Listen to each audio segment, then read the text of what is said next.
Pensez-vous que le wahhabisme va s'éteindre un jour? Bah écoute, même si ça s'éteint, peut-être qu'il y aura un autre groupe similaire qui va venir plus tard. Ça tombe bien, tout à l'heure, j'étais en train de lire l'histoire des Qadizadeh dans l'Empire ottoman. En fait, c'est limite comme le groupe wahhabite. C'est presque la même chose. C'est presque le même mouvement, la même mentalité. En fait, ce mouvement naît un jour, après ça s'arrête, après ça revient. Pourquoi aujourd'hui les Turcs ne reconnaissent pas le Kurdistan? Bah, le problème avec le Kurdistan, c'est que tu es obligé de diviser la Turquie pour pouvoir créer cet État, tu vois. C'est pour ça que c'est compliqué. Personne ne voudrait donner un bout de terre, tu vois, que ce soit l'Irak ou l'Iran. Après, moi, j'aimerais bien que les Kurdes aient un pays. Ça, c'est une autre histoire, tu vois. Salam alaikum, alaikum salam. Est-ce que tu es soufi? Je suis pas soufi. En tout cas, je fais pas partie d'un tariqat. Que pensez-vous de Jalal Tablir? Tablir, j'ai compris, mais Jalat, j'ai pas compris. Est-ce que tu es un Maturidi? Oui. T'aurais aimé faire quoi comme métier de rêve? Astrophysicien. Le truc, rien à voir. Mais en vrai, sans blague, j'aurais bien aimé faire ça. Ou historien.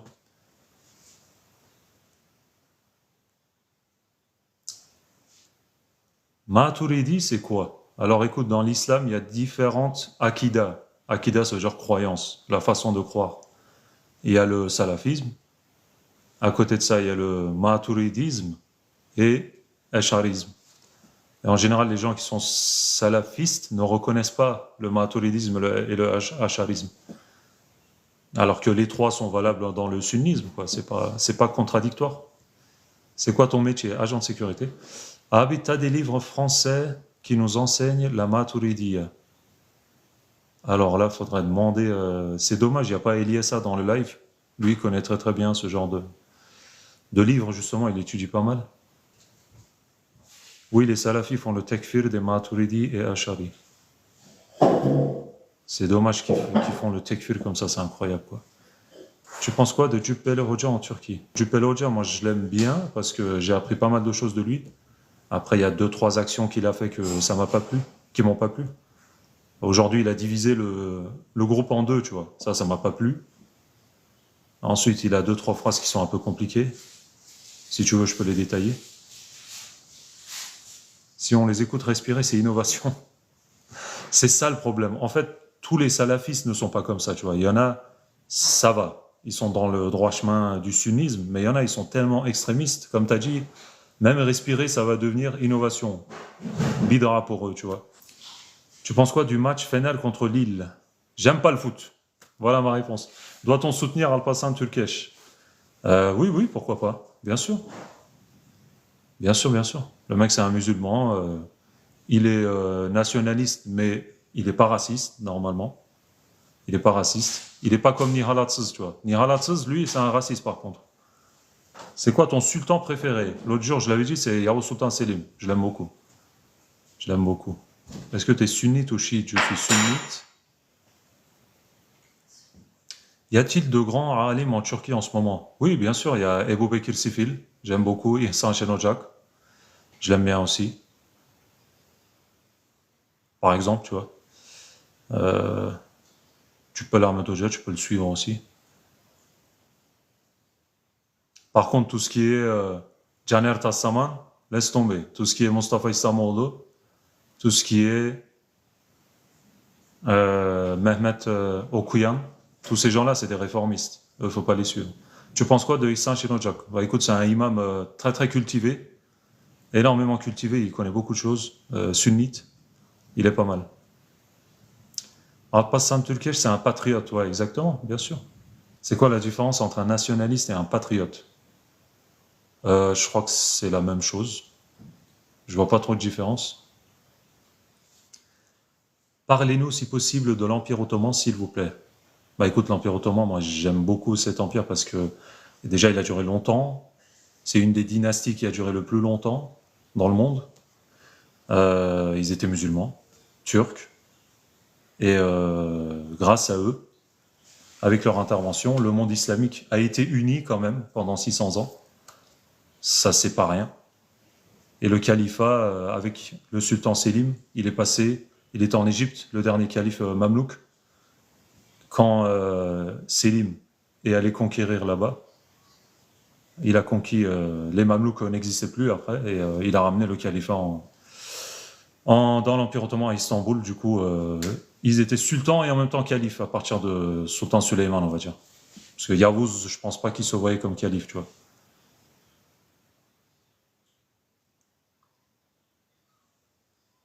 Atatürk était athée ou musulman, et salam alaikum wa rahmatullah, alaikum salam wa rahmatullah. Moi, je pense qu'il était plus athée, sans religion. S'il y en a, ils disent qu'il était juif et tout, mais non, je pense pas. J'ai une question. Où est Allah selon les Hanafi? Alors, c'est en général selon les sunnites. Cette question, elle a aucun sens. Parce que où est Allah, ça veut dire que tu donnes un lieu à Allah, et ça, c'est pas possible, tu vois, chez les sunnites. Salut, salut. Les Turcs sont nationalistes. En général, ouais. T'es pas kurde. Non, moi, je suis pas kurde, je suis turc. Si tu le dis à moi. Nationalisme, c'est détester les autres peuples, c'est le cas des Turcs. Non, c'est pas dans ce sens-là, faut pas l'interpréter dans ce sens-là, le nationalisme. Aimer sa nation, c'est pas grave, hein. Atatürk, c'est un Yahudi franc-maçon. Alors, il était peut-être franc-maçon, parce que j'ai vu dans un livre, Reddi Miras de Murat Bardakci, qu'il a reçu une lettre d'un Américain franc-maçon en disant Mustafa Kemal, mon frère franc-maçon, machin bidule. Il est peut-être franc-maçon. Mais juif, tu vois, moi, je pense pas. Salam alaikum, alaikum salam. Que penses-tu du panturquisme? Bah écoute, réunir les peuples turcs, je pense que c'est une idée intéressante, ça peut être pas mal. Faut pas que ça aille dans le racisme, par contre. Faut que ce soit un tremplin pour atteindre l'union de la Ummah. Parce que le but, ça doit être l'islam, tu vois. Je vous réponds à propos de l'Empire ottoman, ce n'est pas l'avis des Nord-Africains. C'est possible, ouais. Peut-être que les Nord-Africains, certains, voient l'Empire ottoman comme des gens qui sont venus prendre leurs terres et les dominer pendant des décennies. C'est possible d'avoir cette vision quand tu habites là-bas, mais moi, les Algériens et tout que j'ai connus, ils sont contents de l'Empire ottoman, tu vois. Après, ils sont conscients que l'Empire ottoman a pris leurs terres, forcément. Quand tu fais la conquête de quelque part, tu prends forcément les terres de l'autre. Mais comme c'est des frères musulmans, euh, moi, les Nord-Africains que j'ai connus, ils insultent pas l'Empire ottoman en tout cas, ni les Turcs.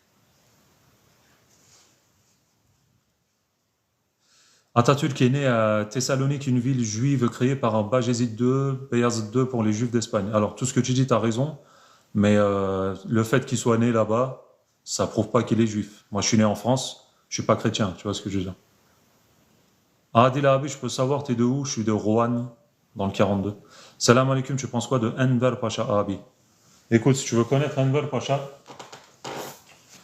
tu lis ce livre, sorti récemment de Murat Bardakci. Par contre, je suis pas d'accord avec tout ce qu'il dit, Murat Bardakci, mais il y a plein de lettres que Enver Pacha a écrit, ça t'explique l'histoire, comment on est rentré dans la Première Guerre mondiale, etc., etc. Tu peux lire ce livre. Ou alors, il y a un autre livre de Şevket Süreyya qui parle de Enver Pacha, il est pas mal aussi.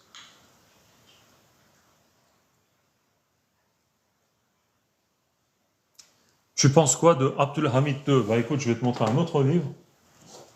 Déjà, ce livre sur le sultan Abdülhamid qui a été écrit par son arrière petit-fils. Euh, Il y a sa photo qui est là. Vous avez dû le voir sur les réseaux. C'est l'arrière petit-fils, celui qui vit aujourd'hui, quoi. Il raconte son grand-père, comment il était, son ancêtre. Ou alors Mustafa Arman, Abdülhamid'in kurtlarla dansı.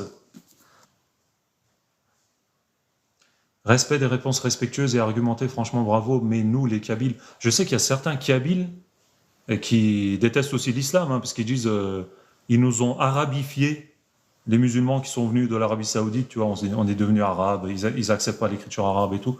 Mais est-ce que tous les Kabyles sont comme ça? Je pense pas, tu vois, il y en a un ou deux, forcément. Neurion Zinc, ça va Rachidov. Content de te voir. Peux-tu faire un TikTok avec tous les livres que tu nous présentes? Bien sûr. Les Kabyles, c'est soit l'extrême, soit la bière avec le jambon. Oh là là. Mais vois pas ça comme ça. Nous, les Kabyles, on ne respecte pas les empires, mais ce n'est pas personnel. Ok. Ouais, quand je dis arabifié, en fait, j'ai vu certains Kabyles ou certains Berbères, en tout cas sur Internet, qui disaient les musulmans sont arrivés au nord de l'Afrique. Parce qu'au nord de l'Afrique, il n'y avait pas d'arabes avant. Tout ce qui est algérien, tunisien, c'est pas arabe à la base. Nous, on les appelle les arabes. Peut-être c'est un peu de notre faute. On les a tous mis dans le même groupe. Mais les vrais arabes, c'est ceux qui viennent d'Arabie Saoudite et du Yémen. Et donc, il y a certains Kabyles et certains d'autres qui disent que ils nous ont islamisés, tu vois, arabifiés, je sais pas comment on appelle ça. Salam Gardash, alaykoum salam. La reine du Kenya a dit on accepte la religion mais pas être arabe. Ok. Cigaraya zam gelecek gördün mü? Il y a des zams surtout. J'étais en Turquie, du jour au lendemain il y avait un zam sur l'essence, tu vois. Salam alaikum. Alaikum salam Eliassa. Bah justement on parlait de toi Eliassa. Eliassa, est-ce que tu connais des livres qui parlent de la Akida Maturidi en français, des auteurs en français? Il y en a un, il posait cette question, mais moi, je ne connais pas. Parce que j'en ai pas. Salam alaikum. Kardeş. Alaikum salam kardeş. Türkiye'de toplumsal olarak hali nasıl? Türkiye'nin hali aslında biraz berbat. Açık konuşmak gerekirse. Fransızca mı konuşsam, Türkçe mi konuşsam? Parce que les gens, comment dire, ils sont tous individualistes. Personne aime personne. Tout le monde trompe tout le monde. Donc la Turquie, en tout cas les gens que tu vois dans la rue et tout, ils sont gentils. Hein. Tout le monde est gentil. Mais tout le monde essaie de tromper tout le monde et tout le monde essaie de comment dire, d'être égoïste. Malheureusement, en Turquie, c'est l'atmosphère qui règne là. Les gens sont éloignés de l'islam, c'est ça le problème. Ils ne sont pas conscients de leur religion. Juste pour prouver qu'un Turc puisse lire les lettres arabes que je t'ai saluées en arabe, ok. Tu penses que la mentalité en Turquie est assez proche de l'Occident? Par certains aspects, ouais. Moi, même dans mon petit village, dans la ville qui est juste à côté de mon petit village, tu peux voir des femmes ouvertes, plein de tatouages, alors que c'est un endroit qui est fermé normalement. Tu vois, à l'époque, là-bas, toutes les femmes étaient fermées. C'était pas ouvert au monde extérieur, mais là, c'est tellement... La Turquie veut tellement s'occidentaliser encore aujourd'hui que ça part en cacahuète des fois. Mais c'est pas partout comme ça, bien sûr. Ah, mais tu penses quoi de Vahdettin? Alors, le sultan Vahdettin, si tu regardes Murat Bardakçı, İlber Ortaylı, tout ça, Kadir Mısıroğlu et tout, personne dit que c'est un traître. Tout le monde dit il a été obligé de faire ce qu'il a fait. Par contre, moi, je re-habite Hammam, ça pas de souci. Salam alaikum salam. Par contre, moi, j'ai un souci avec Mondros. Tu sais, c'est le Ateşkes qu'on a signé avec... comment on disait Ateşkes en français? Le cessez-le-feu qu'on a signé avec l'Occident. Ça, lis-le, lis les matières qu'il y a dedans, mais tu vas péter un câble. Non, pas Montreux. Pas Montreux, c'est Mondros. C'est un traité, en fait, c'est un cessez-le-feu, tu vas voir, c'est juste après la Première Guerre mondiale, quand on l'a perdu en 1918. L'Empire ottoman, Vahdettin, tout ça, a signé ce truc, ce papier, mais si tu voyais les accords qu'il y a dedans, c'est un truc de fou. Ça, j'arrive pas à comprendre comment ils ont signé ça. Genre, dans un truc, c'est écrit si vous sentez, vous les Occidentaux, un danger pour votre armée en Turquie, vous pouvez nous envahir, machin. Enfin, c'est pas des phrases comme ça, mais un truc de malade. De toute façon, Enver Pacha, Talat Pacha, Cemal Pacha, avec les jeunes Turcs, ils ont bien cassé la Turquie. Ils sont rentrés dans la Première Guerre mondiale. Parce que Cemal Pacha a dit aux Allemands d'aller bombarder les Russes et tout. On est rentré dans la Première Guerre mondiale. Très mauvaise idée. On s'est bien fait défoncer. Et voilà. Après, ils se sont tous barrés, tu vois. Les chefs des jeunes Turcs, après, ils sont tous barrés. Ils ont tout cassé, ils sont tous barrés. Pour moi, c'est un traître. Bah écoute, pour moi, c'est pas un traître, mais c'est une personne qui a eu pas mal de mauvaises décisions. Et c'est vrai qu'il a été obligé de faire des fois ce qu'il a fait. Tu vois, il a envoyé Atatürk à Samsun. Mais il a galéré pour faire ça, parce que tu devais prendre l'autorisation des Anglais, parce que les Anglais ont envahi Istanbul, t'imagines? Istanbul envahi par les Anglais. Quand tu regardes l'histoire, tu pètes un câble. Vahdettin, il était sous le joug des Anglais, tu vois. Qu'est-ce que tu veux qu'il fasse? Quand tu regardes le livre qu'il a écrit, tu vois, ses mémoires, il dit je suis même pas assis sur un trône, en fait. Quand on m'a fait m'asseoir sur ce trône, en fait, pour moi, c'était comme si j'étais assis sur le feu, quoi. Qu'est-ce que tu penses de Atatürk? Regarde mes vidéos sur lui, tu verras ce que je pense de lui. Et le génocide arménien, qu'en pensez-vous objectivement, vrai ou faux? Alors, justement, je suis en train de lire le livre de Enver, comme je disais tout à l'heure, l'un des instigateurs, je ne sais plus comment on dit ce mot, du génocide, enfin du génocide, non, on n'accepte pas le mot génocide, tu vois, on préfère parler de guerre civile. C'est Talat Pacha et lui et Jamal, ils ont pris cette décision, je crois, de déplacer les Arméniens rebelles dans d'autres zones, pour qu'ils ne se rebellent plus. Par contre, l'erreur qu'il y a eu, le déplacement, on peut le faire dans l'islam, c'est autorisé. Tu peux déplacer un peuple parce qu'il pète un câble. Ils se rebellent, ils prennent les armes et tout, tu vois. Ils mettent le pays en danger. Mais l'erreur qu'ils ont fait, selon mon avis, c'est qu'ils ont voulu aussi déplacer les populations innocentes arméniennes. Ceux qui voulaient rester là, qui n'ont rien fait, tu vois, à l'État. Ils ont déplacé tout le monde, il y a plein de gens, plein d'Arméniens qui sont morts sur la route. Il y a eu des guerres civiles, les Turcs ont tué des Arméniens, les Arméniens ont tué des Turcs et tout. Pour moi, c'est une guerre civile. Pour les Turcs, en général, c'est une guerre civile. Mais génocide, en fait, ils n'ont pas pris cette décision pour tuer tous les Arméniens, tu vois. C'était pas ça le but, en tout cas.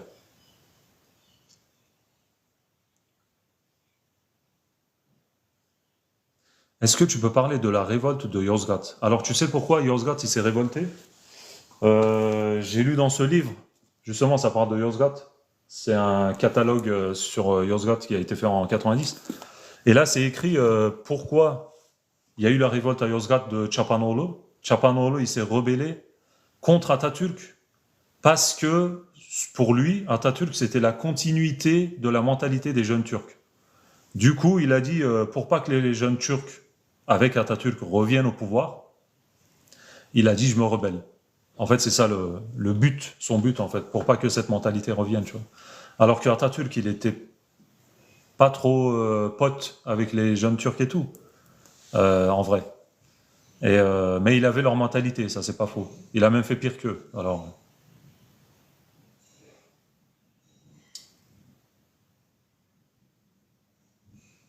il n'y a eu aucun génocide, j'ai beaucoup de preuves contre. Ok. L'Arménie refuse d'ouvrir leurs archives. Nous, on accepte, mais les autres pays, ils n'acceptent pas. Ouvrons les archives et voyons qui a fait du tort à qui. D'ailleurs, Erdogan, même sans ouvrir les archives, il s'est excusé un jour. Il a dit aux Arméniens, on s'excuse pour les jeunes Turcs, les excès des jeunes Turcs. On peut s'excuser. Il y a eu des excès, forcément, des deux côtés. En fait, les Arméniens, ils ont fait confiance aux Russes à l'époque. Ils ont pris leurs armes et tout. Les Russes, ils les ont un peu chauffés. C'est pour ça qu'il y en a, ils sont rebellés. Mais c'est dommage. Parce qu'on a vécu avec eux pendant 1000 ans quand même, tu vois.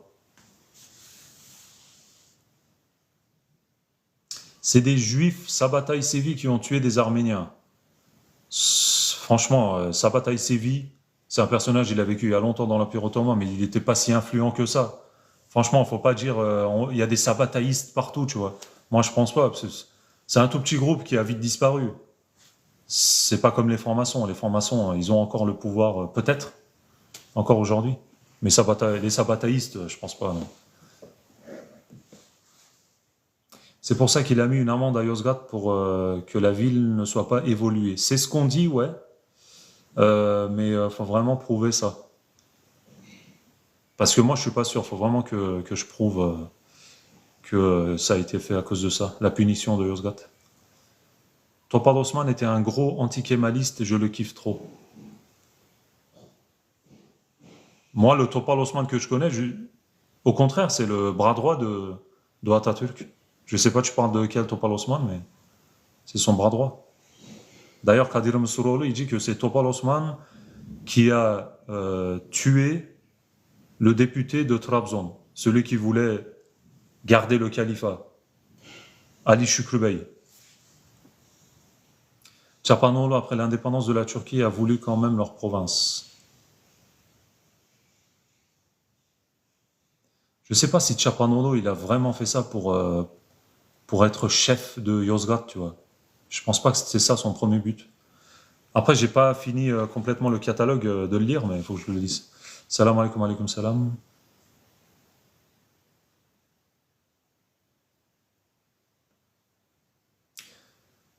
J'ai vu ta vidéo concernant le fait d'attribuer l'endroit à Allah. Tu vises quel type d'endroit? Tout type d'endroit qui existe, qu'on connaît, que Allah a créé, tu vois.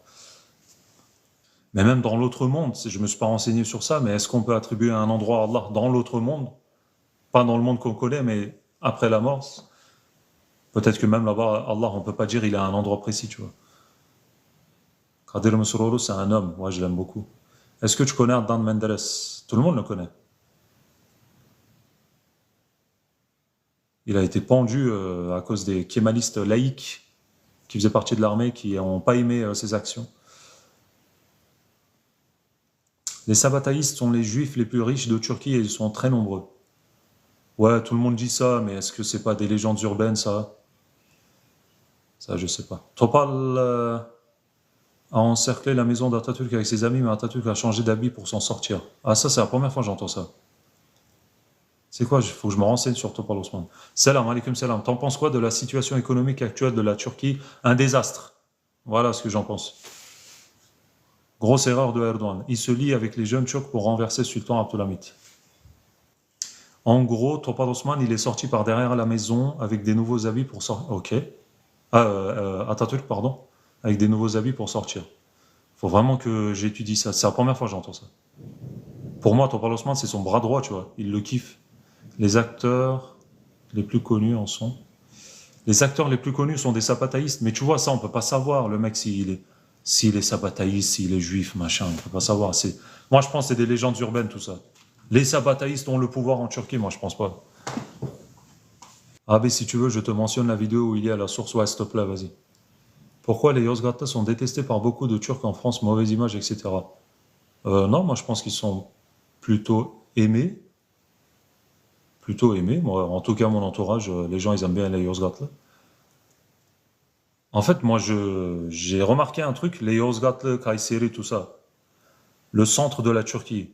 Comme on est un peu plus, comment dire, proche de l'islam, on va dire, euh, on a tendance à critiquer les gens qui habitent à l'ouest de la Turquie, tout ce qui est Afyon, tout ce qui est proche de la Méditerranée. On a tendance à les critiquer parce que, genre, c'est des alcooliques, c'est des gens, ils connaissent pas l'islam, etc. Et peut-être que eux, au contraire, nous critiquent, nous, en disant, eux, c'est des arriérés, eux, ils sont tous voilés. Après ça, je dis pas que c'est vrai, hein. C'est l'image qu'on a en général. Et probablement, c'est pas vrai parce que ce soit chez les, peut-être il y a un Yozgatli, il est pas du tout musulman. Peut-être qu'il y a un Afyonno, il est à fond musulman. Tu vois, tu peux pas savoir. Mais c'est l'image qu'on a. Voilà, tout ce qui est Izmir, Antalya. C'est quoi l'image qu'on a de Izmir et Antalya? Des gens qui sont ouverts, très touristiques, alcool à gogo, boîte de nuit à gogo, ce qui est possible d'ailleurs parce que c'est tellement touristique. Donc, salam alaikum, alaikum salam.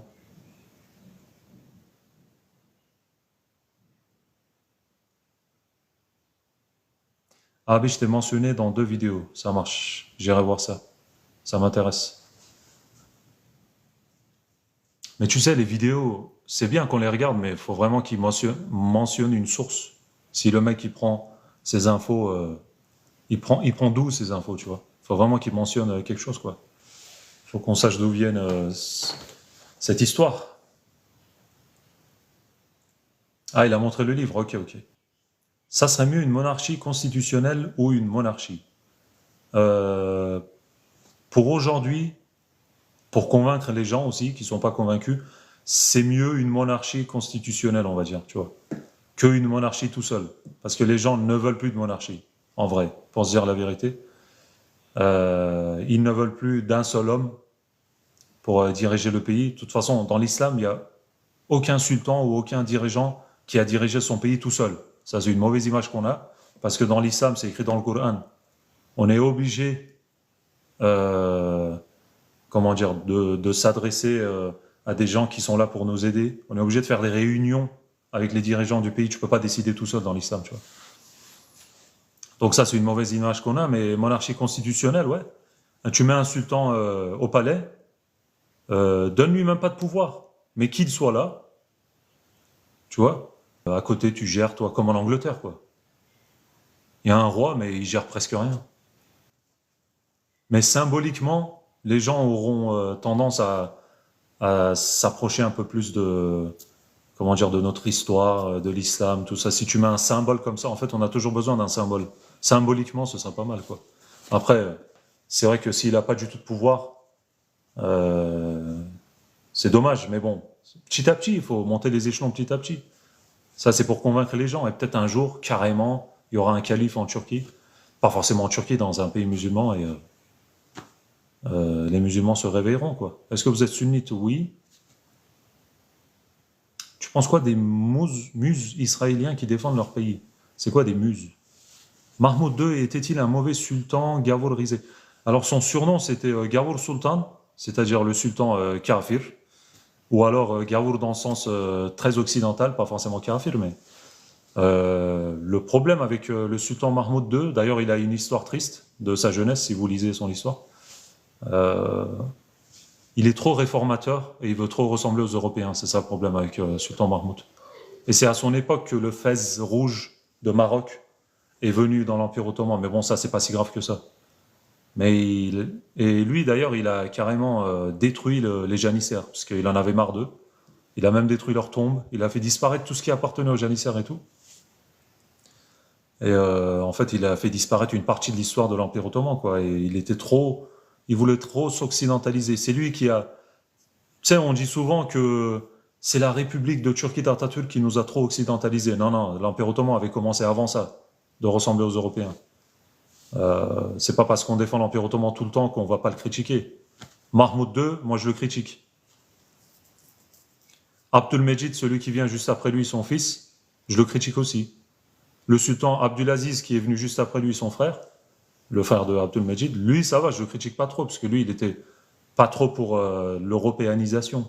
Après, il y a Sultan Abdülhamid, et, etc., etc. Mais Mahmoud II, on peut le critiquer.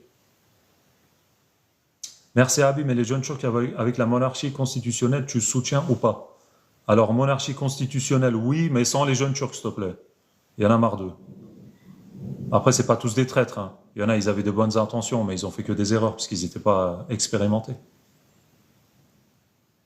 Il a essayé de moderniser l'Empire ottoman avec l'européanisation, c'est ça en fait, hein. Les Fès, il vient de Osmanlı ou Maroc? Ça vient du Maroc. C'est des soldats ottomans qui sont allés au Maroc pour je ne sais plus quelle affaire, des navigateurs. Après, ils sont venus à Istanbul et quand le sultan a vu ça sur leur tête, il a dit c'est quoi ce truc rouge? Eux, ils ont dit notre sultan, on a pris ça du Maroc, de la ville de Fès. Et du coup, ils ont commencé à l'utiliser les Ottomans. Heureusement, Abdülmecid était venu après. Mais Abdülmecid, le premier Abdülmecid, il était pour l'occidentalisation lui aussi, hein. Comment l'Empire ottoman a perdu la Crimée? Alors, j'ai vu une vidéo récemment sur ça. En fait, la Crimée, ça n'a jamais été vraiment le territoire de l'Empire ottoman. C'était sous notre tutelle, on va dire. Mais ça n'a pas vraiment été notre empire. Et comment on l'a perdu? Je crois que c'était après une guerre avec la Russie. Mais j'ai pas envie de dire n'importe quoi, faut que je me renseigne. J'ai vu une vidéo là-dessus, mais je me souviens plus de ce que j'ai écouté. Les janissaires ont mérité leur fin. Peut-être pas tous les janissaires, certains oui. Mais d'ailleurs, les janissaires, c'est pas l'entièreté de l'armée ottomane. C'est une toute petite partie, c'est même pas 10%. Nous, on croit que c'est toute l'armée de l'Empire ottoman, mais en fait, non. Wassalamu alaikum, alaikum salam. Tu penses quoi de Abdülhamid II? Je ne pense pas, je lis. Regarde, ça c'est Mustafa Arman, tu peux acheter son livre. Lisez-le. Abdülhamid II, en fait, Abdülhamid II, c'est un sultan qui n'était pas forcément contre l'occidentalisation. Il était pour prendre de l'Occident ce dont on avait besoin. Pas des trucs qui étaient contre l'islam. Tu vois. Après, ça, c'est mon interprétation de ce qu'il pensait, tu vois. Mais il y en a certains qui disent ça aussi. Et il était en fait, il regardait aussi l'Occident et aussi l'Orient. Il voulait faire un mélange des deux. Il a ouvert plein d'écoles, il a ouvert plein de trucs. Et il a voulu sauver l'Empire ottoman qui était dans le déclin, Abdülhamid II. Il a essayé de le sauver pendant 33 ans, il l'a bien gardé. Mais c'était un sultan qui était ultra fermé sur lui-même. En fait, il sortait pas du tout de son palais. Du coup, les gens le connaissaient pas. Il écrivait jamais rien pour raconter sa vie, tu vois. Du coup, comme les gens... Imagine, Erdogan, tu le vois jamais. Il est tout le temps dans son palais. Forcément, au bout d'un moment, tu le critiques. Parce que tu le connais pas. C'est ça le problème. C'est vrai que c'était quelqu'un qui sortait jamais, mais qui gérait bien son pays avec surtout ses hommes qui s'appelaient les Hafiyet Teşkilat, tu vois. Hafiyet, ça veut dire gizli. Le Teşkilat qui est fermé, en fait, c'était son armée personnelle. C'est pas une armée, mais des espions personnels, tu vois. Et ils ont bien bossé aussi. Abdülhamid, ouais. Il a essayé de sauver l'Empire ottoman, mais quand tu es dans le déclin, tu vas forcément vers le bas, tu vois. Même si tu essaies de sauver un truc. Après, les jeunes Turcs sont arrivés et ils ont tout cassé. Quel est le débat, Harry? Harry, on parle de tout. Tu peux me dire si Mustafa Kemal a fait du mal à la Turquie? Il a fait du mal à l'islam. Moi, je dis toujours Atatürk. Je dis Atatürk parce qu'on connaît son nom, tu vois, et les gens, ils connaissent pas. Mustafa Kemal, de son vrai nom, en fait, il a sauvé territorialement la Turquie, tu vois, ça, je le dis toujours. Merci pour ça, tu vois. Parce que c'est vrai qu'on était vraiment dans une galère après la Première Guerre mondiale, c'est pas faux. Mais après, ce qu'il a fait à l'islam, c'est tellement pas acceptable. Par rapport à ça, on peut pas l'aimer, on peut pas le soutenir. D'ailleurs, il est pas musulman, il aime pas l'islam, machin. Mais on peut le remercier pour un truc qu'il a fait et pas du tout le remercier pour les autres trucs qu'il a fait, tu vois. Mehmed le Conquérant, un homme, il a fait trembler l'Europe. Tout l'Empire ottoman a fait trembler l'Europe, mon frère. On est allé jusqu'en Autriche, t'imagines. Mais il n'y a pas que l'Empire ottoman, hein. Les Turcs, avant d'être musulmans, tout ce qui est Attila et les Huns, par exemple, ils étaient déjà en Europe, bien avant l'Empire ottoman, bien avant que les Turcs rencontrent l'islam. En fait, les Turcs, ils étaient déjà en Europe depuis longtemps, hein. Les Bulgares, c'est des Turcs à la base, des proto-Bulgares, c'est des Turcs qui sont venus comme nous d'Asie, et ils étaient installés, comment dire, aux Balkans, bien avant que les Turcs arrivent, tu vois. Et eux, ils sont devenus chrétiens, après ils se sont slavisés, tu vois ce que je veux dire, mais les Turcs, ils étaient bien là en Europe. On a bien fait trembler l'Europe avant l'Empire ottoman.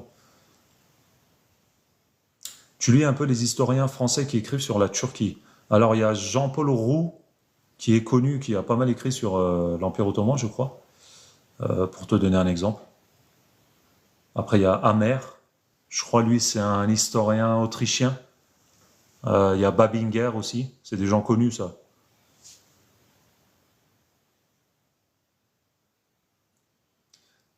Suleiman a fait plus trembler l'Europe, ouais. François Georgeon disait que la mesure la plus islamophobe de Atatürk était de changer le calendrier. Moi, je pense que c'est changer, interdire l'islam, les règles de l'islam, la charia, tu vois. Ça, c'est la mesure la plus islamophobe. Après lui, s'il l'interprète comme ça. Est-ce que c'est avec les Mamelouks que les Turcs ont commencé à être musulmans? Non, c'était bien avant. Bien avant. Les Mamelouks en fait, ça veut dire esclave. C'est un État, un empire, on va dire, créé, un sultanat créé par les esclaves Kipchaks turcs qui étaient venus en tant qu'esclaves en Égypte, sous les Abbassides, je crois, c'était le califat abbasside à l'époque. Et après, ils ont tellement pris le pouvoir, ils ont pris le pouvoir carrément de l'Égypte, du pays, et c'est devenu le pays des esclaves, l'empire des esclaves, tu vois. Mamelouk, ça veut dire ça en fait, l'empire des esclaves. Et c'est les Turcs Kipchaks qui ont mis ça en place. Après, c'est les Tcherkèzes qui ont pris le pouvoir. Eux aussi, ils étaient venus en tant qu'esclaves, etc. Et après, bien après, c'est le sultan Selim, Yao Sultan Selim, quand il a conquis l'Égypte, il a complètement fini l'empire mamelouk. Mais les Mamelouks, c'est des Turcs en fait aussi. La première partie de l'empire des Mamelouks, tu vois. Et d'ailleurs, Baybars, c'est un des sultans mamelouks qui est le seul à pouvoir, qui a pu arrêter les Mongols, tu vois. Le seul qui a pu vraiment les battre. Parce que les Mongols, personne n'arrivait à les battre. Sauf un peu Jalaluddin Harzemshah, tu vois. Il s'est battu et tout, mais il a perdu, je crois, après. Rabbi Mustafa Kemal n'a jamais aidé la Turquie, même pendant l'indépendance. Attends, je vais expliquer. Salam alaikum, alaikum salam. Moi, je suis petit-fils d'Ottoman. Nous aussi. Mehmed II a détruit l'Empire romain. Ouais, ils ont changé l'Empire romain en Empire byzantin, mais en fait, c'est l'Empire romain d'Orient. Et c'est exactement comme tu as dit. C'est mieux l'Empire ottoman ou la République de Turquie? Bah écoute, moi, que ce soit l'Empire ou la République, pour moi, c'est pas grave. Le plus important, l'islam nous dit le plus important, ce sont les règles de l'islam. Que tu sois un empire, que tu sois une monarchie constitutionnelle, comme on disait tout à l'heure, que tu sois une république, il faut que ce soit l'islam qui gère le pays, et non la laïcité, et non la démocratie. Le premier contact des Turcs avec les musulmans, c'était avec les Perses et les Arabes. C'était plus avec les Perses, ouais. Et peut-être avec les Arabes aussi, parce que les Arabes, à un moment, musulmans se sont battus avec les Chinois, et les Turcs, comme ils n'étaient pas contents des Chinois, du coup les Turcs ont soutenu un peu les Arabes de l'époque, mais ils n'étaient pas encore musulmans, les Turcs. Et il y a eu une guerre comme ça, j'ai oublié le nom de cette bataille, il faut vraiment que je m'en souvienne, il faut vraiment que je l'apprenne. Et ouais, on a rencontré les Arabes d'abord, après les Perses. C'est plus les Perses qui ont influencé les premiers Turcs. Tout ce qui est Selçukide, Ghaznevide ou Karakanide, Karahanlı on dit en turc. Tu penses quoi de Piri Reis? Alors Piri Reis, c'est un grand navigateur ottoman qui a été pendu, malheureusement. Le pauvre, il était vieux, il a été pendu et tout, pour diverses raisons politiques. Et il a une carte très célèbre, tu sais, qu'ils ont trouvée là. Et au début, ouais, t'es impressionné. Tu dis comment il a réussi à dessiner les côtes de l'Amérique du Sud et en plus il dessine l'Antarctique. Les côtes de l'Antarctique, c'est un truc de fou et tout. En fait, après, tu regardes les historiens, ils disent qu'il a utilisé des cartes déjà existantes, probablement. C'est vrai que sa carte, elle est très connue, la carte de Piri Reis, qui a été considérée depuis, pendant longtemps comme un objet vraiment insolite, incroyable.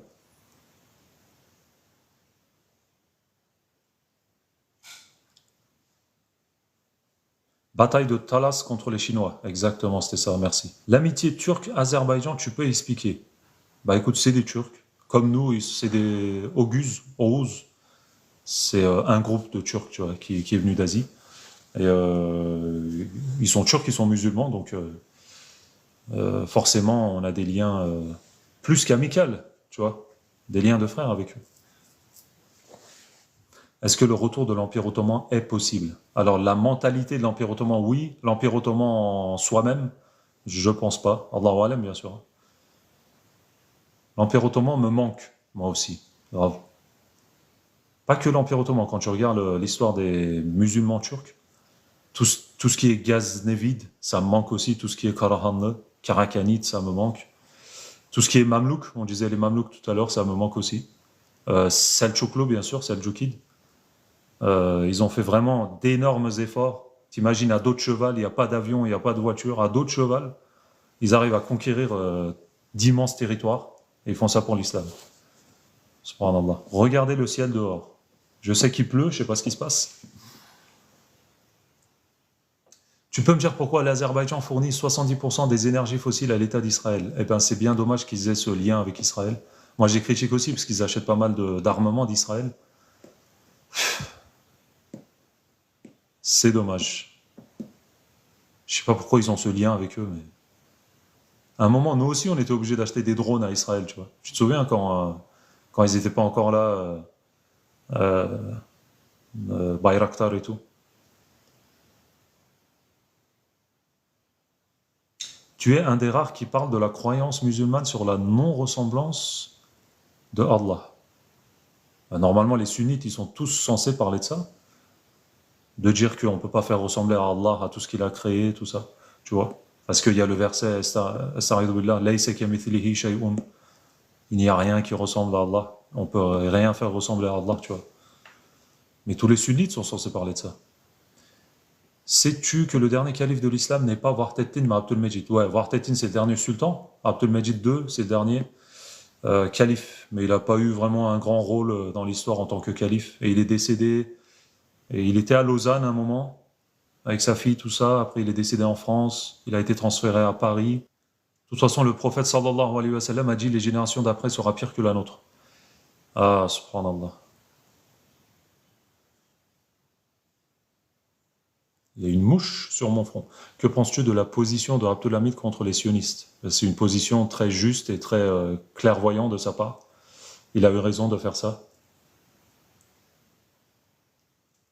Et il se doutait même que, je vais un peu changer de sujet, mais il se doutait même que les Anglais et les autres Européens allaient prendre le pétrole, parce qu'ils commençaient à découvrir le pétrole sous la terre. Du coup, il a acheté les territoires où il y avait les pétroles avec son argent à lui, pour les générations futures. Mais comme c'est les jeunes Turcs qui ont pris le pouvoir après, ils ont fait n'importe quoi. Bon courage à toi, croyant. Merci. Tu penses quoi de Enver Pacha? Elle est où sa tête à Enver? Tiens, tu voulais voir Enver Pacha? Sa petite tête là? Enver Pacha, en vrai, c'est pas un traître. Aucun historien dit que c'est un traître. Mais il a eu tellement de mauvaises décisions, tout ce qui s'est passé à Sarakamush et tout, l'entrée dans la Première Guerre mondiale, fallait peut-être même pas rentrer dans la Première Guerre mondiale, tu vois, fallait peut-être être neutre. Peut-être pour nous, c'était mieux. Mais on est rentré avec les Allemands contre les autres, tout ce qui est anglais, français.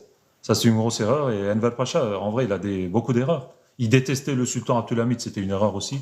Mais à l'époque, tout le monde le détestait. Euh, mais c'était quelqu'un qui se battait vraiment pour l'islam, tu vois. Pas trop pour. Il n'était pas trop pan-turquiste. Il avait des idées comme ça, je pense. Enfin, je pense pas, moi je lis. Mais tous les historiens, ils disent. Enfin, les historiens que j'ai lus, en tout cas, ils disent il s'est plus battu pour l'islam, l'union de l'islam, surtout au Turkistan, que l'union des Turcs, tu vois. Quel chemin est le bon chemin pour nous dans l'islam? Le sunnisme. Parce que le sunnisme, c'est l'islam comme c'est censé l'être. Tous les savants disent ça. Tu penses quoi de Kadir Musuroglu? Alors, lui non plus, je le pense pas. Lui non plus, je le pense pas, je le lis. Osman Atari, Kadir Musuroglu, bon, il n'y a pas que ce livre, hein. C'est un historien excellent, moi je l'aime beaucoup. Et en fait, ce qui est bien avec lui, c'est qu'il réveille les consciences qui étaient endormies, tu vois, par les kémalistes. Il nous réveille, le mec, en fait. Il nous secoue brutalement et on a besoin de se faire secouer comme ça parce qu'on a été endoctriné par le kémalisme et tout. Il faut vraiment qu'on se réveille, tu vois. Et lui, il est très bon pour ça. Pourquoi ils n'aiment pas Erdogan, les gens? Bon, peut-être il y en a, ils l'aiment pas parce que il a remis l'islam au premier plan en Turquie. Peut-être il y en a, ils l'aiment pas à cause de ses décisions économiques. Peut-être il y en a, ils l'aiment pas pour d'autres raisons. Tu penses quoi de Mehmet VI, donc Vahdettin, avec les Européens en Anatolie? Bah, Mehmet VI, comme je disais tout à l'heure, Sultan Vahdettin, en fait, il était sous le joug des Anglais, donc il était obligé de faire un peu ce qu'ils disaient eux, et il ne pouvait pas prendre de décision tout seul. Mais c'est lui, quand même, qui a envoyé Atatürk Mustafa Kemal à Samsun. Il lui a dit, écoute, je t'envoie là-bas en tant que mufettish. Je ne sais pas comment on dit mufettish en français. Peut-être enquêteur, tu vois ce que je veux dire? Et après, là-bas, Mustafa Kemal, il a commencé à faire ses projets de lui-même contre tout ce que voulait le sultan Vahdettin. Tu vois. Après, il y a des sources, même Kader Musuroglu, il dit, il a trouvé un livre où sultan Vahdettin, il était assis dans son palais avec Atatürk et il lui disait en face, il n'y a que toi qui peux sauver la Turquie, machin. Faut voir d'où vient cette source. Mais si c'est Kader Musuroglu qui me dit, je lui fais confiance. Est-ce que tu as des livres sur l'histoire turque à Abim? Il y en a pas mal. Je te conseillerais Ahmed Taşal pour l'histoire des Turcs avant l'islam. Ahmed Taşal. Sinon, l'Empire ottoman, Kadir Musuroglu, Murat Bardakçı, İlber Ortaylı, enfin tous les historiens qu'on connaît là, Mustafa Arman, Ahmed Şimşirgil, tu peux voir tout ça. De toute façon, tu tapes tout ça sur Internet, tu vas tomber dessus. Mais Ahmed Taşal, il est pas mal pour l'histoire des Turcs avant d'être musulmans. Que diriez-vous des Babyloniens, source du Christ et du Coran? J'ai jamais vu une thèse comme ça, que c'est la première fois que j'entends ça. Donc je sais pas quoi en penser, mais forcément c'est n'importe quoi. Parce que le Coran a été descendu avec notre prophète qui a vécu bien après les Babyloniens, donc il n'y a aucun lien avec eux. Tu prendras le rôle de Qadir Moussourolo. Ouh là là, par rapport à lui, on est des gamins. Tu regardes ses vidéos, il est tellement cultivé, tellement il connaît de trucs, mais je pète un câble, je me dis, mais comment il arrive à retenir tout ça dans sa tête? C'est incroyable, tu vois. Moi, par exemple, je déteste me souvenir des dates. J'aime bien l'histoire, mais je déteste les dates. Donc, je te dis les faits, mais si tu me demandes à quelle date, je vais galérer, tu vois. J'espère parce que, pourquoi moi, j'ai pas confiance à Kader Moussorolo? Par rapport à quoi t'as pas confiance? En fait, lis ses livres, regarde ses vidéos. Après, si tu l'aimes, tu l'aimes. Si tu l'aimes pas, tu l'aimes pas. Tu fais ton propre avis, mais tu verras que le mec, c'est une bibliothèque vivante, tu vois, le mec, tellement il connaît de trucs. Après, j'accepte pas tout ce qu'il dit, tu vois. Enfin, j'ai des doutes par rapport à ce qu'il dit des fois. Par exemple, quand il dit que Shakespeare, en fait, c'était un musulman, il s'appelait le Cheikh Pir, tu vois. Tu dis, subhanallah, tu sors d'où tout ça? Kadir Ustad, tu vois. Kadir Nasrallah, tu sors d'où tout ça? Mais bon, après, tu as envie de dire, Inch'Allah, Shakespeare, c'était un musulman, peut-être, on n'en sait rien. Tu vois, il sort des trucs comme ça, on ne sait pas d'où ça sort. Ça, c'est un peu compliqué, tu vois, à digérer, mais bon. L'histoire de Noé et de Moïse sont des reprises de l'épopée de Gilgamesh en Mésopotamie. Ça, c'est ton point de vue à toi. Pour nous, que ce soit Noé ou Moïse, on les considère comme prophètes. On accepte leur existence, on accepte leurs histoires, racontées selon l'islam, bien sûr. Beaucoup le critiquent, c'est pour ça, et je trouve dommage pour un musulman qui fume. Ouais, ça c'est dommage, mais forcément, c'est pas un prophète, hein, Qadir Moussourolo. Moi, je l'aime beaucoup, mais quand il faut le critiquer, on le critique. C'est vrai que Qılıç Arslan a chassé une armée de 500 000 soldats avec 2000 soldats. Je sais pas, faut que je vérifie. Est-ce qu'il s'est battu contre une des croisades? Peut-être c'est à cause de ça. Je sais pas. Atatürk, il aimait beaucoup l'islam. Ah, je sais pas quoi te dire. Quel est ton sultan préféré de l'Empire ottoman? Yavuz Sultan Selim. Tu as acquis ton savoir en Turquie? Non. J'ai acheté des livres et j'ai regardé des vidéos, je me suis renseigné. Ah oui, si je peux me permettre, les livres, c'est incroyable, mais ce qui est mieux, c'est les chers. Forcément, tu as besoin d'un guide. Forcément, tu as besoin d'un guide. Tu peux apprendre tout seul, mais tu peux t'orienter facilement sur des mauvaises sources. Ça, c'est dangereux.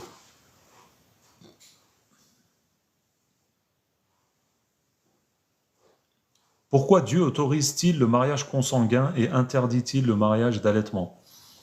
On ne sait pas. Il n'y a que Dieu qui peut savoir pourquoi il a fait ça comme ça. Tu sais, on n'a pas réponse à tout dans l'islam. Dieu, il nous dit de prier. On prie, mais c'est quoi la vraie raison? Est-ce que Dieu a besoin de nos prières? Non. Pourquoi on prie? Tu vois, c'est la grande question. Après, bien sûr, il y a une raison à tout. Il y a une raison à tout dans l'islam. Mais tu peux avancer des raisons, mais peut-être que c'est pas la vraie raison. Et toi, ce que tu dis, on ne sait pas. C'est une décision d'Allah, donc on accepte et puis on vit avec. D'ailleurs, le mot musulman, ça veut dire celui qui est soumis. Nous, on est soumis à l'islam. On réfléchit pas trop. On nous donne des ordres, on exécute les ordres. On peut penser à côté, pourquoi ça c'est comme ça. On peut le penser et on peut chercher la vraie raison, mais on ne peut pas toujours atteindre la vraie raison. Tu penses quoi de l'alliance de Suleiman avec les Français? Sultan Suleiman? Bah, François Ier, il a voulu de l'aide du sultan Suleiman, du coup c'est peut-être pour ça qu'ils ont fait un pacte d'alliance contre les ennemis de François Ier, qui étaient les Anglais, non, je pense pas les Anglais, je sais plus. Mais c'était une alliance politique, hein. Par contre, l'histoire que Sultan Suleiman, il a envoyé un ordre en France pour que les gens ne dansent plus dans la rue, ça j'ai vu, c'est une grosse bêtise inventée c'est une légende urbaine, ça n'existe pas. Qu'est-ce qu'il faut te raconter ou démontrer pour que tu remettes en doute ta religion? Rien du tout. Je ne remettrai jamais en doute ma religion parce que, comme je t'ai dit, nous sommes soumis. nous acceptons. La religion, c'est l'acceptation, la soumission. Sinon, tu te poses des questions sur tout, quoi. Et après, ben, tu dévies du droit chemin. Ce que nous, on considère comme droit chemin, ce que toi, tu considères pas, apparemment. On n'est pas obligé d'être d'accord. On n'est pas obligé d'être d'accord. Tu peux être contre les religions, si tu veux, il n'y a pas de souci. On peut discuter toujours. Hein. Par contre, il a réellement envoyé une lettre contre la pièce du théâtre Abdulhamid.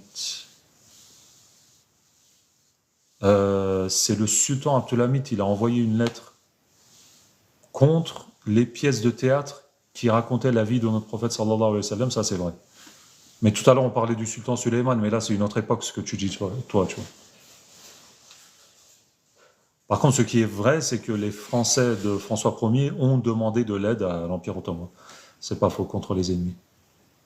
Le tengrisme est plus proche de l'islam que le christianisme.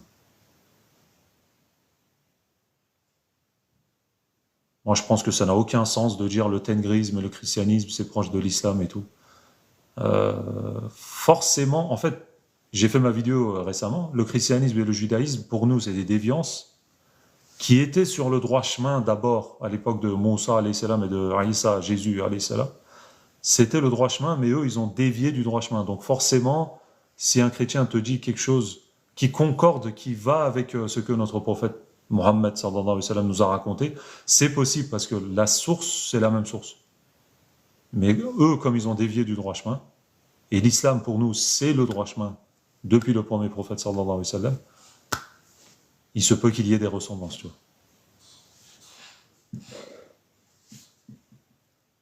Tengrisme, c'est une religion polythéiste, donc hors sujet. C'est vrai que les Turcs, moi, comme tout le monde, je pensais qu'ils croyaient qu'il y a un seul dieu, tu vois, Gök Tengri, tu vois.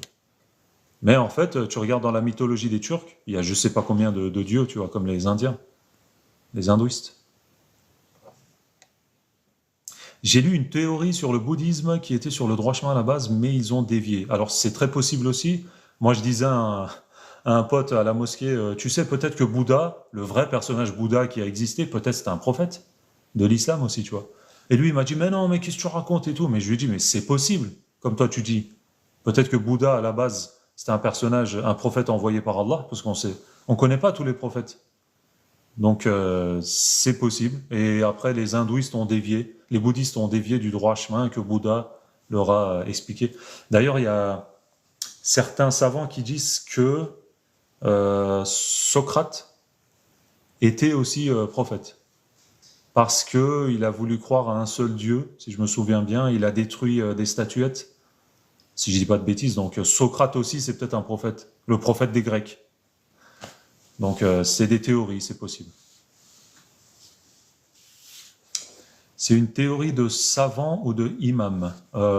C'est plus de imam. Moi j'ai entendu plus ça des imams que des savants. Tu vois. Enfin des anciens savants, j'ai pas vu. Il y a eu 125 000 prophètes, je crois. Est-ce qu'il n'y a pas de prophète turc? Bah écoute, justement, il y a des gens qui disent que Oğuz Han, l'ancêtre des Oğuz, les Turcs d'Anatolie et de Azerbaïdjan, pourtant, c'est un personnage normalement qui est raconté dans les histoires. On ne sait pas vraiment s'il a vraiment existé, tu vois, Oğuzhan. Mais il y en a, ils disent, des historiens turcs qui disent peut-être que c'est le prophète des Turcs. Le vrai personnage de Oğuzhan, s'il a vraiment existé. Donc, on ne peut pas savoir non plus. Allahu alam. On ne sait pas le nombre, il ne faut pas donner de nombre concernant les prophètes, car si tu en dis moins ou plus que le vrai nombre, c'est problématique. Bah écoute, Eliassa, moi j'ai dit ce qui est dit dans les hadiths. 126 000 prophètes, 124 000, non 124 000 plutôt, attends, je me suis trompé. Dans un des hadiths, 124 000, je crois que c'est ça, ouais. Je suis à côté de la plaque, je crois que je pensais que c'était 25 environ. Ouais, mais 25, c'est les prophètes qu'on connaît qu'il y a dans le Coran, tu vois, dans le Coran. Mais à part ça, il y en a eu beaucoup plus.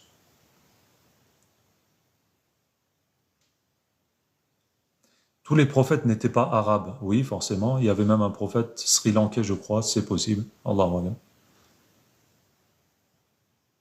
Il y a une théorie comme quoi Zulkarnain était turc aussi, non? Ouais, possible, ouais. C'est pas plus logique de croire en l'évolution de l'homme qui est prouvée par des milliers de preuves. Bah écoute, tu sais, ça reste une théorie. Hein. Pour l'instant, les scientifiques n'ont pas dit à 100% que la théorie de l'évolution, c'est bon, c'est la réalité, on a trouvé, c'est ça, machin. Ça reste une théorie. Donc, d'ailleurs, on ne peut pas accepter ça, nous les croyants, parce que pour nous, le premier humain qui a été sur Terre, c'est Adam et sa femme Ève. Donc, c'est impossible pour un créationniste, pour un croyant, de dire qu'on a des ancêtres qui étaient des singes, et avant eux, c'était, je sais pas moi, des canards, et avant c'était des petites cellules qui étaient dans l'eau. Non mais tu vois, la théorie de l'évolution, c'est pas possible.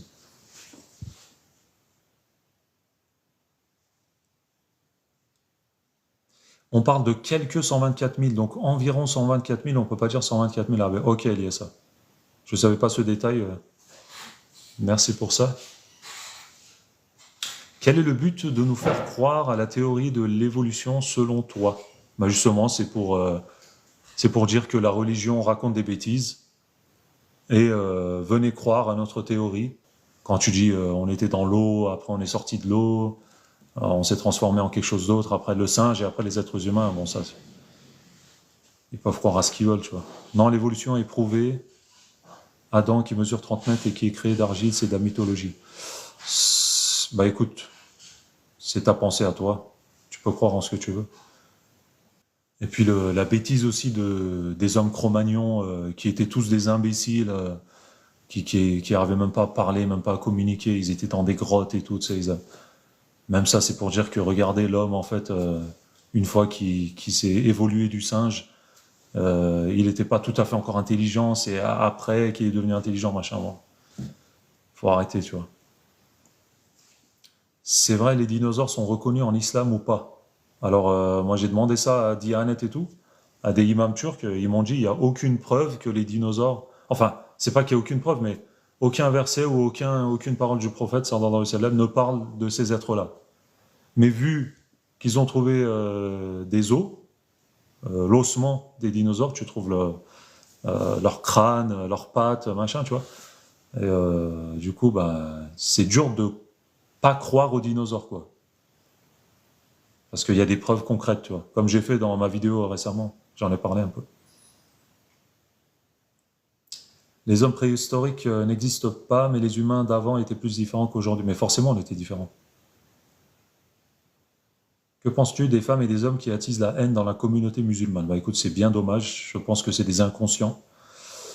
Au lieu de présenter l'islam comme il est, quoi, correctement, on donne une image d'islam barbare, des gens sauvages qui crient tout le temps, qui sont pas contents, machin. C'est bien dommage. Après, les dinosaures, ce sont des animaux comme des autres, genre, dans le Coran, ça parle pas de cigognes. T'as bien raison. Gog et Magog, donc Ya'juj et Ma'juj, l'antéchrist, Dajjal, le Bourak, ça c'est réaliste, alors que pas prouvé. Mais je t'ai dit, écoute, j'ai fait une vidéo récemment où je disais que, par exemple, on ne peut pas prouver l'existence des djinns. Nous, on croit à l'existence des djinns. Peut-être qu'il y a un djinn à côté de moi, là, tu vois. Et donc, comment tu veux que je te prouve ça scientifiquement? Il faut que tu y crois, quoi. Je t'ai dit, l'islam, et en général les religions, tu y crois, et c'est tout. T'es soumis, tu y crois, tant mieux pour toi. Si tu y crois pas, bah tant pis pour toi. C'est comme ça, c'est... Est-ce que les extraterrestres existent pour toi? C'est possible, hein. Après, comme j'ai dit l'autre jour, l'islam ne nous parle pas d'êtres qui vivent dans d'autres galaxies, d'autres planètes, mais c'est possible, pourquoi pas? Merci pour ton honnêteté et ta simplicité. Merci à vous d'écouter, de m'écouter, de me supporter surtout, je parle beaucoup. On n'a pas à plaire aux kuffar. Le califat est-il obligatoire ou n'importe quel régime fonctionne tant qu'on applique la charia? Alors il y a un hadith du prophète sallallahu alayhi wa sallam qui disait le califat ce sera 30 ans, le vrai califat. 30 ans, ensuite ce sera des sultans. Ensuite ce sera, si je me rappelle bien du hadith, ensuite ce sera un nouveau régime, peut-être qu'il n'a pas utilisé le mot califat là-bas, mais un nouveau régime qui sera plus dans la sunna du prophète sallallahu alayhi wa sallam. Si quelqu'un arrive à trouver ce hadith, merci. Donc, je pense que les 30 ans, on les a passés. C'était les premiers califes jusqu'à Hassan, le petit-fils du prophète, sallallahu alayhi wa sallam. Et ensuite, on a vu les sultans jusqu'à la fin de l'Empire ottoman. Peut-être que plus tard, selon le hadith, bien sûr, notre prophète ne ment jamais, on va voir un autre système qui ressemble au califat, qui sera vraiment dans la sunna du prophète, sallallahu alayhi wa sallam, tu vois. Mais ça ne veut pas forcément dire que ce qui était avant n'était pas dans la sunna, tu vois. Mais en tout cas, c'est ce qui est écrit dans le hadith. La sortie du Mahdi pour toi. Écoute, comme c'est écrit dans les hadiths, le Mahdi, d'ailleurs, son vrai nom, c'est pas Mahdi. Mahdi, c'est son surnom, tu vois. C'est celui qui donne le hidayah. Je sais pas si on dit hidayah en arabe. Celui qui va convertir les gens, on va dire. C'est son surnom, en fait. Son vrai nom, ce sera Mohammed. Le nom de son père, Abdullah, comme c'est écrit dans les hadiths. Et bien sûr, on y croit et il va venir, mais il y a des gens, ils disent de toute façon, le Mahdi va venir, donc je fais rien. Ça, c'est une grosse bêtise. Toi, fais tes efforts, tu es obligé de les faire. Et le Mahdi, peut-être, c'est même pas un truc de notre époque, ça viendra peut-être beaucoup, beaucoup plus tard, peut-être 5000 ans après, on n'en sait rien. Mais il y en a, tu sais, pour l'immobilisme, pour pas bouger, ils disent ouais, de toute façon, le Mahdi sera là. Oui, il sera là, mais fais tes efforts, toi. Toi, ton rôle, c'est de faire des efforts, le djihad. Ok. Ça n'existe pas, ça, le Mahdi, les hadiths sont faux. Par rapport à quoi tu dis ça? Bien sûr que ça existe. Est-ce que le Mahdi, c'est Isa? Non. Isa, Jésus, alayhi salam, lui, il s'appelle pas Mahdi, il s'appelle Messie. Messie, tu vois, en arabe. C'est moi où le live bug. Non, des fois, je parle pas, tu sais, j'attends comme ça, je lis les commentaires, c'est pas que ça bug. Après, je sais pas, de votre point de vue, peut-être ça bug, tu vois. Je vois, et le Mahdi, c'est différent du Dajjal ou pas? Exactement, c'est pas pareil. Dajjal, il sera là pour emmener les gens dans le mauvais chemin, et Mahdi, au contraire, dans le bon chemin. Et d'ailleurs, le prophète Isa, qui va redescendre du ciel, puisqu'il n'est pas considéré comme mort pour nous les musulmans, il va redescendre pour se battre avec Mahdi contre Dajjal, tu vois. La sunna du prophète explique le Coran, exactement, c'est ça. Sallallahu alayhi wa sallam. En fait, le Coran, il est là pour nous dire quoi faire, et la sunna du prophète, c'est là pour nous dire comment faire. La sunna, c'est l'équivalent des hadiths. Les hadiths, c'est les paroles du prophète, sallallahu alayhi wa sallam, et la sunna, c'est ses actes, tu vois, on va dire, ses actes, tout ce qu'il nous a montré. Qu'Allah te facilite, Habib, merci Eliasa. Qu'Allah nous facilite à tous, merci Nos. T'aurais préféré quel alphabet en Turquie? Écoute, moi j'aurais préféré garder l'alphabet qu'on avait. Pourquoi le changer? Il n'y a aucun sens de le changer en vrai. Il n'y a aucune explication intelligente, rationnelle, pour dire pour nous expliquer pourquoi ce changement d'alphabet, quoi.